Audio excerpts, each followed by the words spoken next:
Hello, welcome to Morris Money, where we give you stock tips in under 5 minutes. I'm your host, Morris Willie.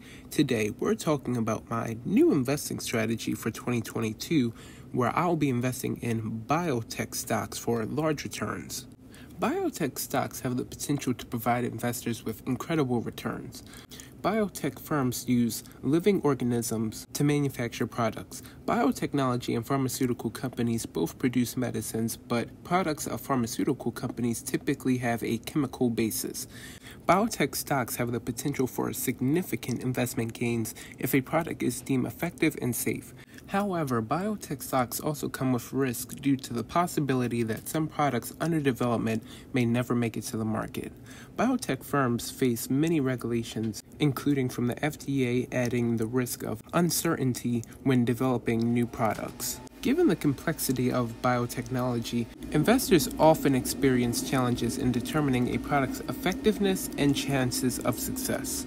Now, how can biotechnology stocks surge to give you these large gains? Few sectors in the market see small single-product companies go from having tiny market caps to having a worth of over hundreds of millions practically overnight.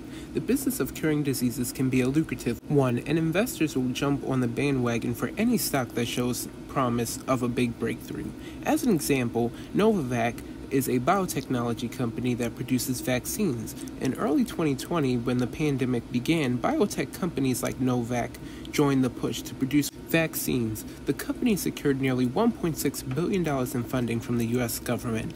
As a result, the price surged. On February 3, 2020, the stock traded at $6.81, and 1 year later, on February 3, 2021, the price had risen to $284 a share. Now, with all this upside comes a lot of downside risk. Along with the opportunity to make significant gains comes the potential for devastating losses. Some companies in the biotechnology sector are relatively small with no more than 2 to 3 products. As a result, news releases concerning clinical trials and approval from the FDA are deciding factors in the direction of the company's stock. Biotech companies can live and die by these announcements. Fibrogen is a great example of this. Their stock declined 42% from the FDA not approving their Ruxolitinib medicine. Apologize if I butchered that. The bottom line here is that biotechnology can be very, very rewarding for those who remain cautious and do their homework. It's easy to get caught up in the dream of making huge gains or the intriguing stories of how a company's product can change the world. However, the volatile nature of biotech stocks is a double-edged sword, meaning those stocks can produce enormous gains but also have significant losses if a drug fails to perform or come to the market.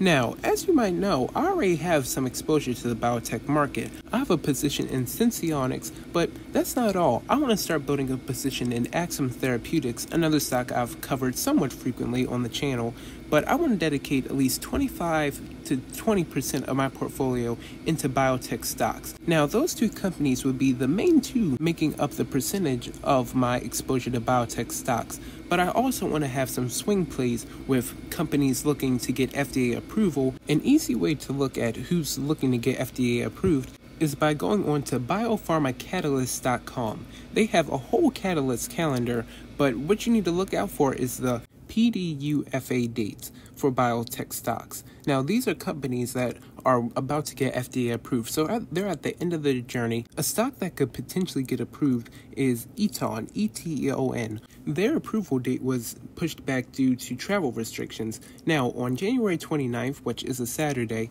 they might get approved, meaning Monday you could be looking at some strong returns. But if they get denied on the 29th, you could be looking at some major downside. So all this comes with research and due diligence. Let me know what you think below on the biotechnology sector. I'm definitely a fan of the sector because they can bring huge gains, but this comes with calculated risk and making sure that you actively manage your portfolio because anything can go wrong at any time with majority of these companies. Please don't take this video as financial advice, and thank you for watching Morris Money.